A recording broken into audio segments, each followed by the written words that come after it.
rejoignez, un petit indice évidemment, grâce à Pierre Bachet, les corons. On sait qu'on va partir dans le nord de la France, plus précisément dans le Pas-de-Calais. Bonjour Loïc. Bonjour. Pour une escapade gourmande au milieu des terrils. Voilà, je vous emmène à la montagne. C'est bien, ça fait du bien. Mais les montagnes des Hauts-de-France. Alors, c'est assez magique parce que ces terrils font vraiment partie, voilà, regardez comme c'est beau, font partie vraiment du paysage, mais aussi du terroir, et finalement ont aussi un lien avec la gastronomie. Parce qu'en fait, ces terrils, c'est quoi? C'est le vestige de ce passé minier, et ce passé minier, c'est aussi toute une diaspora qui est venue, des ouvriers qui sont venus de partout en Europe, des pays de l'Est, du Sud, de l'Europe, pour venir travailler là-bas. Et avec eux sont venues des spécialités, et donc il y a une gastronomie autour de tout ça. Et ces terrils, en fait, ils retrouvent une vie. C'est-à-dire qu'il y en a au total 340 à peu près référencés. Alors, certains ont été détruits, c'est-à-dire qu'on a repris la terre pour emblayer ou des choses comme ça. Et puis d'autres sont classés, vraiment, puisque c'est classé au patrimoine mondial de l'UNESCO, s'il vous plaît, c'est terrible. Et ce qui est intéressant, c'est que certains sont devenus des vignes.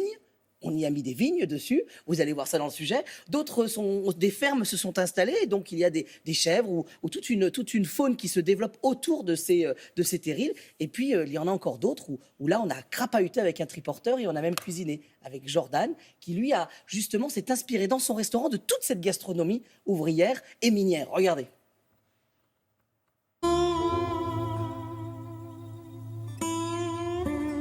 Après le sommet du Ventoux dans le Vaucluse, il y a le sommet du 11-19. Le terril 11-19. Allez, petite balade entre les terrils dans le Pas-de-Calais.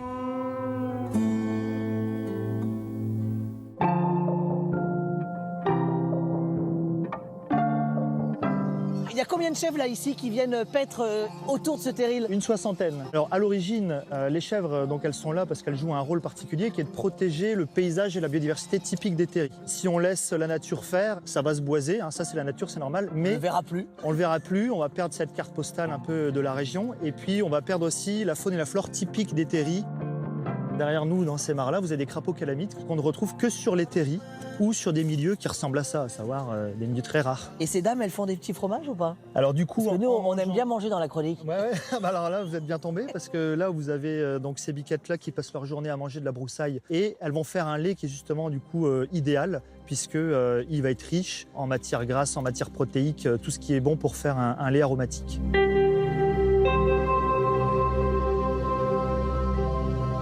Et alors parmi les 200 terrils qu'on peut trouver autour de nous, il y en a certains qui sont actifs, comme celui-ci. Le sol est à 60 degrés, enfin à 1 mètre sous terre, si bien qu'on a eu l'idée ici d'y installer des vignes. Elles sont juste de l'autre côté. On appelle ça le chardonnay. Bah oui, c'est du chardonnay, normal.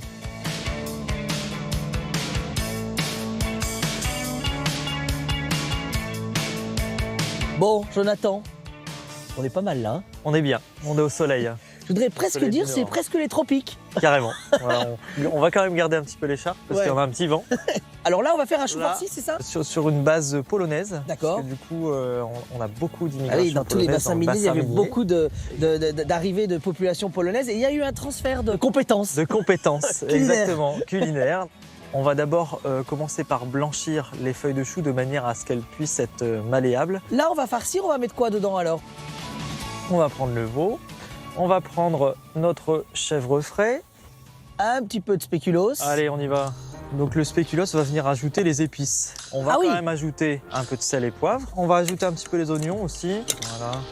Alors là, c'est le côté ludique. Le côté ludique. De la recette. Voilà. On va farcir nos choux. Voilà. On va replier les feuilles sur le côté. Voilà, de manière à ce que ça puisse tenir à la cuisson.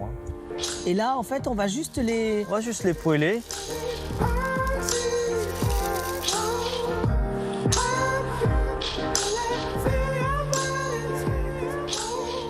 Celui-ci, il mesure combien là? 186 mètres. Bon, finalement, je suis content qu'on l'ait fait en bas, la recette. Ouais, c'est vrai. Parce que c'est lourd le triporteur, on s'en rend pas compte. Ouais, et puis au niveau du vent, on aurait été costaud quand même. Bon, alors bien sûr, on est un peu les uns sur les autres, on n'a pas de masque. C'était il y a quelques mois, quand nous étions presque libres. Voilà. C'était avant. Voilà, en tout cas, si vous passez dans le Nord, ils sont tous référencés. Il y a un parcours pour se balader, mais je crois qu'il faut que je retourne en loge.